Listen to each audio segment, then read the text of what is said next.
Nimekuja TBS kwanza kujifunza, kujua hii taasisi ya TBS inayofanya kazi, lakini kuangalia kazi zinazoendelea kwenye maabara zetu.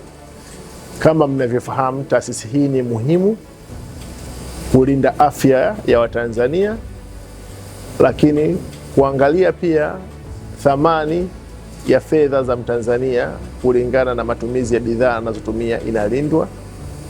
Kwa hiyo kimsingi taasisi ya TBS ni mshirika muhimu kama shirika ndani ya Wizara ya Viwanda na Biashara. Kwa hiyo shughuli ambazo zinaendelea hapa ni shughuli muhimu kwa maslahi ya taifa na ulinzi wa taifa. Kwa hiyo sensitivity ya eneo hili ni kubwa, na mimi nimepata nafasi ya kuja kuangalia shughuli zinazoendelea, kuzungumza na wafanyakazi, kuwatia moyo, lakini pia kuangalia kwa kushuhudia mimi mwenyewe utekelezaji wa kazi kubwa ambayo inafanywa na rais wetu Dr. Samia Suluhu Hassan, uwekezaji mkubwa wa vifaa, mashine za kisasa kabisa. Kama mnavyofahamu, thamani ya mashine hizi ni kubwa sana ukilinganisha na muonekano wake. Kwa hiyo hii inathibitisha commitment ya serikali ya awamu ya 6 chini ya Dr. Samia Suluhu Hassan katika kulinda afya ya Mtanzania, kutumia Watanzania katika kushiriki kikamilifu katika shughuli za ujenzi wa taifa, kwa maana ya kutumia taaluma zao hasa katika eneo hili la upimaji wa viwango, kuona kwamba wanalinda nchi yao, wanalinda wenzao, Watanzania wenzao, kujua kwamba bidhaa ambazo zinakuja zinakidhi viwango, lakini sio hatarishi kwa afya ya Watanzania.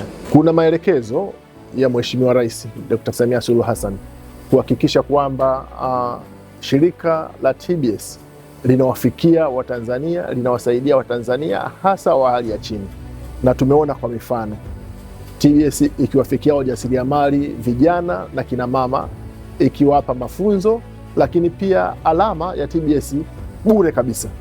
Sasa haya yote ni utekelezaji wa maelekezo ya Mheshimiwa Rais kuona kwamba taasisi hii inatumika katika kuboresha kutengeneza mazingira rafiki ya kibiashara kwa Watanzania, kuuhisha bidhaa za Mtanzania ili zifikie viwango sio tu vya kitaifa lakini pia vya kimataifa. Na TBS amekuwa mshirika muhimu sana kwa wajasiriamali wetu na wafanyabiashara wetu wadogo, na kupitia TBS tumeona kupitia maonyesho ya Sabasaba watu wengi wakitoa shuhuda mbalimbali jinsi gani bidhaa zao kupitia nembo ya TBS zimepata masoko nje ya Tanzania, lakini wameweza kutoka kwenye hatua moja kwenda nyingine kupitia mafunzo, lakini pia na ithibati ya TBS.